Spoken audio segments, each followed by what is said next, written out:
ಎಲ್ಲರಿಗೂ ನಮಸ್ಕಾರ ವೀಕ್ಷಕರೇ. ಜನವರಿ 1 ಹೊಸ ವರ್ಷ ಈ ರಾಶಿಯವರ ಬಾಳಿನಲ್ಲಿ ಸುವರ್ಣ ಅಧ್ಯಾಯವನ್ನು ಬರೆಯಲು ಕಾತುರದಿಂದ ಕಾದಿದೆ. ಈ ರಾಶಿಯವರಿಗೆ ಕಷ್ಟಗಳು ಕಣ್ಮರೆಯಾಗಿ ಸುಖ ಶಾಂತಿ ನೆಮ್ಮದಿಯ ದಿನಗಳು ಪ್ರಾರಂಭವಾಗುತ್ತೆ. ಅದೃಷ್ಟದ ಖಜಾನೆ ತುಂಬುತ್ತೆ. ಒಟ್ಟಾರೆಯಾಗಿ ಮಹಾಲಕ್ಷ್ಮಿ ದೇವಿ ನಿಮ್ಮ ಮನೆ ಬಾಗಿಲನ್ನು ತಟ್ಟಲು ಸಿದ್ಧಳಾಗಿದ್ದಾಳೆ. ಅದೃಷ್ಟ ನಿಮ್ಮ ಜೀವನವನ್ನು ಬದಲಾಯಿಸಲಿದೆ. ಒಟ್ಟಾರೆಯಾಗಿ ಈ ರಾಶಿಯವರಿಗೆ ಅದ್ಭುತವಾದ ರಾಜಯೋಗ ನಿಮ್ಮ ಜೀವನದ ಪ್ರತಿಯೊಂದು ಕ್ಷೇತ್ರದಲ್ಲೂ ಕೂಡ ಯಶಸ್ಸು ಬರುವಂತೆ ಮಾಡುತ್ತದೆ. ಈ ರಾಶಿಯವರ ಜೀವನ ಕೇವಲ ಕಷ್ಟಗಳಿಂದ ಪರಿಹಾರವಲ್ಲದೆ ಸಂಪತ್ತು, ಯಶಸ್ಸು ಮತ್ತು ಸಂತೋಷವನ್ನು ತರುತ್ತದೆ. 2026 ಕೋಡಿಶ್ರೀ ಅವರು ನುಡಿದಿರುವ ಪ್ರಕಾರ ಈ ರಾಶಿಯವರಿಗೆ ನಿರ್ದಿಷ್ಟವಾಗಿ ಸುವರ್ಣ ಅವಕಾಶ ಎಂದು ಪರಿಗಣಿಸಲಾಗುತ್ತೆ. ಸಾಮಾನ್ಯವಾಗಿ ಕಠಿಣ ಪರಿಶ್ರಮದ ಹೊರತಾಗಿಯೂ ಕೆಲವೊಮ್ಮೆ ಮನಸ್ಸಿಗೆ ತೃಪ್ತಿ ನೀಡುವ ಯಶಸ್ಸು ಸಿಗದೇ ಇರೋದು ಸಹಜ. ಆದರೆ ನಿಮ್ಮ ಎಲ್ಲ ಸತ್ಕಾರ್ಯಗಳಿಗೆ ಸರಿಯಾದ ಸಮಯದಲ್ಲಿ ಫಲ ಸಿಕ್ಕೇ ಸಿಗುತ್ತದೆ. ಈ ಸಮಯ ನೀವು ಮಾಡುವಂತಹ ಪ್ರತಿಯೊಂದು ಕೆಲಸ, ಕಾರ್ಯ, ವ್ಯಾಪಾರ, ವ್ಯವಹಾರದಲ್ಲಿ ಹಣದ ಸುರಿಮಳೆ ಸುರಿಯುತ್ತದೆ. ನಿಮ್ಮ ಗೋಲ್ಡನ್ ಟೈಮ್ ಪ್ರಾರಂಭವಾಗುತ್ತೆ. ಕಷ್ಟಗಳಿಂದ ಸಂಪೂರ್ಣವಾಗಿ ಬಿಡುಗಡೆಯನ್ನು ಪಡೆದುಕೊಳ್ತೀರಾ. ಜ್ಯೋತಿಷ್ಯದಲ್ಲಿ ಅತ್ಯಂತ ಶುಭ ಗ್ರಹವೆಂದು ಪರಿಗಣಿಸುವಂತಹ ಗುರು, ಶುಕ್ರ ಮತ್ತು ಬುಧ ನಿಮ್ಮ ಅದೃಷ್ಟದ ಬೆಂಬಲವನ್ನು ಪಡೆದುಕೊಂಡು ನಿಮ್ಮ ಜೀವನಕ್ಕೆ ಕಾಲಿಡುತ್ತಿದ್ದಾರೆ. ಇದರಿಂದ ನಿಮ್ಮ ಜೀವನದ ದಿನಗಳು ಬದಲಾಗಿ ಯಶಸ್ಸು ನಿಮ್ಮೆಡೆಗೆ ಬರುತ್ತದೆ. ಜ್ಯೋತಿಷ್ಯದ ದೃಷ್ಟಿಕೋನದಲ್ಲಿ ಇಂತಹ ಅದೃಷ್ಟದ ದಿನಗಳು ಜನವರಿ 1ರಿಂದ ಪ್ರಾರಂಭವಾಗ್ತಾ ಇರೋದ್ರಿಂದ ಇದು ದೀರ್ಘಕಾಲದ ತನಕ ದೂರ ಇರುತ್ತದೆ. ನಿಮ್ಮ ಜೀವನದ ಯಶಸ್ಸನ್ನು ದೊಡ್ಡ ಮಟ್ಟಕ್ಕೆ ಕೊಂಡೊಯ್ಯುತ್ತದೆ. ಹಾಗಾದರೆ ಯಾವ ರಾಶಿಯವರು ಹೆಚ್ಚಿನ ಒಂದು ಅದೃಷ್ಟವಂತರು, ಯಾವೆಲ್ಲ ರೀತಿಯ ಲಾಭವನ್ನು ಕಂಡುಕೊಳ್ತಾರೆ, ಯಾವ ರೀತಿ ಕಷ್ಟಗಳಿಂದ ಹೊರಬರ್ತಾರೆ ಎಂಬ ಸಂಪೂರ್ಣವಾದ ಮಾಹಿತಿಯನ್ನು ನೋಡ್ತಾ ಹೋಗೋಣ. ಅದಕ್ಕೂ ಮುನ್ನ ನೀವು ಕೂಡ ದೇವರು ಹಾಗೂ ಜ್ಯೋತಿಷ್ಯ ಶಾಸ್ತ್ರವನ್ನು ನಂಬೋದಾದರೆ ಈಗಲೇ ವಿಡಿಯೋಗೆ ಒಂದು ಲೈಕ್ ಕೊಟ್ಟು ತಪ್ಪದೇ ಓಂ ಶ್ರೀ ಕೋಡಿ ಸ್ವಾಮಿ ನಮಃ ಎಂದು ಕಮೆಂಟ್ ಮಾಡಿ. ಈ ರಾಶಿ ಚಕ್ರದಲ್ಲಿರ್ತಕ್ಕಂತಹ ಜನರಿಗೆ ಎಲ್ಲ ರೀತಿಯ ಕಷ್ಟಗಳಿಂದ ಪರಿಹಾರ ಸಿಗಬೇಕು ಅಂದರೆ ಮಹಾಲಕ್ಷ್ಮಿಯ ಅನುಗ್ರಹ ಖಂಡಿತವಾಗಿ ಬೇಕಾಗುತ್ತೆ. ನಿಮ್ಮ ಜೀವನದಲ್ಲಿ ಎಲ್ಲ ರೀತಿಯ ಸಮಸ್ಯೆಗಳಿಗೂ ಕೂಡ ಕಾರಣವಾಗಿರುವಂತಹ ಗ್ರಹಗಳು ವಿಶೇಷವಾಗಿ ತಮ್ಮ ಅನುಕೂಲತೆಯನ್ನು ಈ ಅವಧಿಯಲ್ಲಿ ನಿಮ್ಮ ಮೇಲೆ ಆಶೀರ್ವಾದದ ಮೂಲಕ ಸುರಿಸುತ್ತಾರೆ.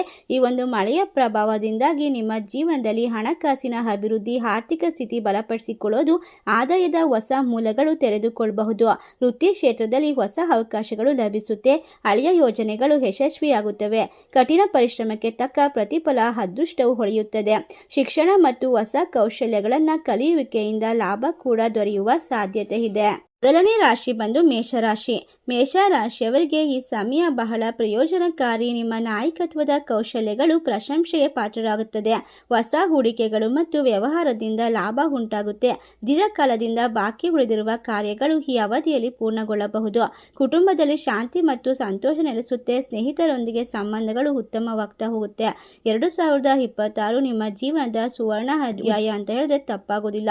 ಈ ಸಮಯದಲ್ಲಿ ನೀವು ಬರುವಂತಹ ಅವಕಾಶವನ್ನು ಸದುಪಯೋಗ ಪಡಿಸಿಕೊಂಡು ನಿಮ್ಮ ಜೀವನದ ದೊಡ್ಡ ಕನಸುಗಳನ್ನು, ಇಚ್ಛೆಗಳನ್ನು, ಗುರಿಗಳನ್ನು ತಲುಪೋಕೆ ಸಾಧ್ಯವಾಗುತ್ತೆ. ಆರ್ಥಿಕ ಬಲ ಮತ್ತು ಗೌರವ ಹೆಚ್ಚಾಗುವ ಸಾಧ್ಯತೆ ಇರೋದ್ರಿಂದ ನಿಮ್ಮ ಕಷ್ಟಗಳು ಪರಿಹಾರವಾಗುತ್ತೆ. ಶ್ರೀಮಂತಿಕೆ ಹೆಚ್ಚಾಗ್ತಾ ಹೋಗುತ್ತೆ. ಮುಂದಿನ ರಾಶಿ ವೃಶ್ಚಿಕ ರಾಶಿ. ವೃಶ್ಚಿಕ ರಾಶಿಯವರಿಗೆ ಅದ್ಭುತವಾದ ರಾಜಯೋಗ ಸೃಷ್ಟಿಯಾಗುತ್ತೆ. ಸೂರ್ಯ ಮತ್ತು ಮಂಗಳನ ಸಂಯೋಗವು ಕೆಲಸದ ಕ್ಷೇತ್ರದಲ್ಲಿ ಹೊಸ ಶಕ್ತಿಯನ್ನು ತುಂಬುತ್ತೆ. ಆರ್ಥಿಕ ಲಾಭದ ಜೊತೆಗೆ ಬಡ್ತಿಯ ಅವಕಾಶಗಳು ಸಿಗುತ್ತೆ. ನಿಮ್ಮ ಪ್ರಯತ್ನಗಳು ಪ್ರಶಂಸೆಗೆ ಪಾತ್ರವಾಗಿ ಸಾಮಾಜಿಕ ಗೌರವ ಉಂಟಾಗುತ್ತೆ. ಈ ಅವಧಿಯು ಹೂಡಿಕೆ ಮತ್ತು ಹೊಸ ಯೋಜನೆಗೆ ಅನುಕೂಲಕರವಾಗಿರುತ್ತೆ. ಹೊಸ ಒಂದು ಕೆಲಸಗಳಲ್ಲಿ ಲಾಭದಾಯಕವಾಗಿರುವಂತಹ ಸಮಯವನ್ನು ಬರಮಾಡ್ಕೊಳ್ತೀರಾ. ಇಷ್ಟೆಲ್ಲ ಅದೃಷ್ಟವನ್ನು ಇವರು ಬರಮಾಡಿಕೊಂಡು ಉದ್ಯೋಗ ವ್ಯಾಪಾರದಲ್ಲಿ ಕಷ್ಟಗಳನ್ನು ದೂರ ಮಾಡಿಕೊಂಡು ಒಟ್ಟಾರೆಯಾಗಿ ರಾಶಿ ಹಣವನ್ನು ಬರಮಾಡ್ಕೊಳ್ತಾರೆ. ನೆಮ್ಮದಿಯನ್ನು ಕಂಡುಕೊಳ್ತಾರೆ. ಎಲ್ಲ ಕಷ್ಟಗಳಿಂದ ಸುಲಭವಾಗಿ ಹೊರಬರ್ತಾರೆ. ಮುಂದಿನ ರಾಶಿ ಸಿಂಹರಾಶಿ. ಸಿಂಹರಾಶಿಯವರಿಗೆ ಈ ಅವಧಿಯಲ್ಲಿ ಧೈರ್ಯಶಾಲಿ ಹೆಜ್ಜೆಗಳನ್ನು ಇಡೋದ್ರಿಂದ ಯಶಸ್ಸಿನ ಸಾಧ್ಯತೆ ಹೆಚ್ಚಾಗುತ್ತೆ. ಸಕಾರಾತ್ಮಕ ಮನೋಭಾವದಿಂದ ಸವಾಲುಗಳನ್ನು ಸುಲಭವಾಗಿ ನಿವಾರಿಸಲು ಸಾಧ್ಯವಾಗುತ್ತೆ. ವ್ಯವಹಾರ ಮತ್ತು ಉದ್ಯೋಗ ಕ್ಷೇತ್ರದಲ್ಲಿ ಸ್ಪಷ್ಟ ಪ್ರಗತಿ ಕಂಡುಬರಲಿದೆ. ಹಣ ಗಳಿಸಲು ಹೊಸ ಮಾರ್ಗಗಳು ತೆರೆದುಕೊಳ್ಳುತ್ತೆ. ನಿಮ್ಮ ಗುರಿಗಳ ಕಡೆಗೆ ನೀವು ವೇಗವಾಗಿ ಸಾಗುತ್ತೀರಾ. ಕುಟುಂಬ ಮತ್ತು ಸ್ನೇಹಿತರಿಂದ ಉತ್ತಮ ಬೆಂಬಲ ದೊರೆಯುತ್ತದೆ. 2026 ನಿಮ್ಮ ಜೀವನದಲ್ಲಿ ಹೊಸ ಒಂದು ಅಧ್ಯಾಯಕ್ಕೆ ನಾಂದಿ ಹಾಡುವಂತಹ ವರ್ಷವಾಗಿದೆ. ಇದರಿಂದ ನಿಮ್ಮ ವ್ಯವಹಾರ ಉತ್ತುಂಗದ ಶಿಖರವನ್ನು ತಲುಪುತ್ತೆ. ಹೆಚ್ಚಾಗಿ ಸಂಬಂಧಗಳಲ್ಲಿ ಇರುವಂತಹ ತೊಂದರೆಗಳು ದೂರವಾಗಿ ಸಾಮರಸ್ಯ ಹೆಚ್ಚಾಗುತ್ತೆ. ವಿವಾದಗಳು ಬಗೆಹರಿಯುತ್ತೆ. ಆರ್ಥಿಕ ಲಾಭ ಉಂಟಾಗುವ ಸಾಧ್ಯತೆ ಇದೆ. ನಿಮ್ಮ ಆರೋಗ್ಯದ ಬಗ್ಗೆ ಹೆಚ್ಚಿನ ಕಾಳಜಿಯನ್ನು ವಹಿಸಬೇಕು. ಸಕಾರಾತ್ಮಕತೆ, ಶಾಂತಿ ಮತ್ತು ಮಾನಸಿಕ ನೆಮ್ಮದಿಗೆ ಈ ಸಮಯ ಸೂಕ್ತವಾಗಿರುತ್ತದೆ. ಮುಂದಿನ ರಾಶಿ ಮಕರ ರಾಶಿ. ಮಕರ ರಾಶಿಯಲ್ಲಿ ಇರ್ತಕ್ಕಂಥ ಜನರಿಗೆ ಹೊಸ ವರ್ಷ 2026 ನಿಮ್ಮ ಜೀವನದಲ್ಲಿ ನೀವು ಅಂದುಕೊಂಡಂತಹ ಕಷ್ಟಗಳಿಂದ ಹೊರಬಂದು ನೆಮ್ಮದಿಯ ಸಂಪೂರ್ಣವಾಗಿ ಸುಖ ಸೌಲಭ್ಯಗಳನ್ನು ಪಡೆದುಕೊಳ್ಳುವಂತಹ ಸಮಯವಾಗಿದೆ. ಈ ಒಂದು ಹೊಸ ವರ್ಷ ಈ ರಾಶಿಯವರಿಗೆ ಹಣಕಾಸು, ವೃತ್ತಿ, ಸರ್ಕಾರಿ ಕೆಲಸ ಪಡೆಯುವ ಅವಕಾಶ ಇರುತ್ತೆ. ವಿದೇಶ ಪ್ರಯಾಣದಿಂದ ಲಾಭ ಸಿಗ್ತಾ ಹೋಗುತ್ತೆ. ನಿಮ್ಮ ಜಾತಕದಲ್ಲಿ ಗ್ರಹಗತಿಗಳ ಸ್ಥಾನ ಅನುಕೂಲಕರವಾಗಿರೋದ್ರಿಂದ ನಿಮ್ಮ ಜಾತಕದ ಒಂದು ಅಪೂರ್ಣವಾದ ಎಲ್ಲ ಕೆಲಸಗಳನ್ನು ಪೂರ್ಣಗೊಳಿಸಿಕೊಳ್ಳಬಹುದು. ಲಾಟರಿ ಅಥವಾ ಷೇರು ಮಾರುಕಟ್ಟೆಯಲ್ಲಿ ಹೂಡಿಕೆ ಮಾಡಿರುವಂತವರಿಗೆ ಸಂಕಷ್ಟಗಳು ದೂರವಾಗುತ್ತೆ. ಉತ್ತಮವಾದ ಅವಕಾಶಗಳು ಸಿಗ್ತಾ ಹೋಗುತ್ತೆ. ಈ ಸಂದರ್ಭ ಯಾವುದೇ ಹಣಕಾಸಿನ ವ್ಯವಹಾರ ಮಾಡುವಾಗ ಜಾಗರೂಕತೆ ಇರೋದು ಉತ್ತಮ. ಅನಿರೀಕ್ಷಿತ ಲಾಭ ಪಡೆಯುವ ಸಾಧ್ಯತೆ ಇದ್ದರೂ ಕೂಡ ಕುಟುಂಬದೊಳಗಿನ ಯಾವುದೇ ತೊಂದರೆಗಳು ಕೂಡ ಬಗೆಹರಿಯುವ ಸಾಧ್ಯತೆ ಇದೆ.